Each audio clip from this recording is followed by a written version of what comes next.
Welcome to ஷைசி maths YouTube channel. இது age சம்பந்தமான ஒரு கணக்கு பார்க்கலாமா? ப்ரெசன்ட் ஏஜ், இப்போ age of Reena and Ram. ரீனாக்கு முதல்ல, அப்புறம் ராமுக்கு கொடுத்துருக்காங்க 24 years 30. அப்போ 24ங்கிறது ரீனாக்கு, 36ங்கிறது ராமுக்கு. What was ratio between the ages of Ram and Reena? இங்கே கொடுத்துருக்கிறது ரீனா முதல்ல, பட் கேட்டிருக்கிறது ராம் அப்புறமா. எப்போ? 8 years எகோ. எகோனா இந்த வயசு என்னவோ இப்போ இருக்கிற வயசுலேருந்து 8 years முன்னால் அப்படின்னு சொன்னால் 8 வருஷத்தை கம்மி பண்ணணுமா? அப்போது முதல்ல எது எழுதணும்? ராம் எழுதணும். ராமுக்கு எத்தனை? 36. நல்லா ஞாபகிச்சுக்கணும். ரீனாது தான் 24, ராமுக்கு 36 பின்னால் வர்றது. ஆனால் கேட்டிருக்கிறது ராமு தான் முதல்ல, அதனால் 36லேருந்து 8 கழுவி இது இஸ்டு ரேஷியோ கேட்டதுனால இஸ்டு போடுறோம்.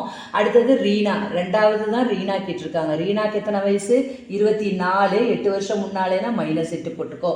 36ல் 8 போச்சுன்னா 28 இஸ்டு 24ல் 8 போச்சுன்னா 16.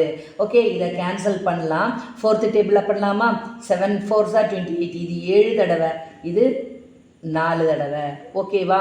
நல்லா வாய்ப்பாட்டில் அடித்தா அப்போ ஆன்சர் என்ன வருது? 7:4.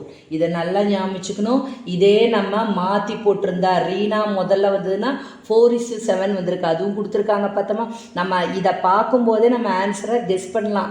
ஏன்னா இதுவும் இதே மாதிரி இது திருப்பி வந்திருக்குன்னா இந்த ரெண்டில் ஏதோ ஒன்று தான் ஆன்சர்னு தெரிஞ்சுக்கணும். பட் அந்த ரெண்டில் எது ஆன்சருங்கிறது இது கரெக்டாக படித்து பார்க்கலைன்னா நமக்கு மாறி போயிடும். ஓகே, அதனால் முதல்ல ராம் கேட்டனால் ராம்னுடைய இது கொடுத்த செகண்டு அதை தான் முதல்ல எழுதணும். இஸ்டு அடுத்தது தான் ரீனா முதல் கொடுத்தது, அதை இங்கே எழுதணும். 8 வருஷம் முன்னாலேங்கனால -8. இதை ஆஃப்டர் 8 இயர்ஸ்னால் +8 போட்டிருப்போம். அதுக்கப்புறம்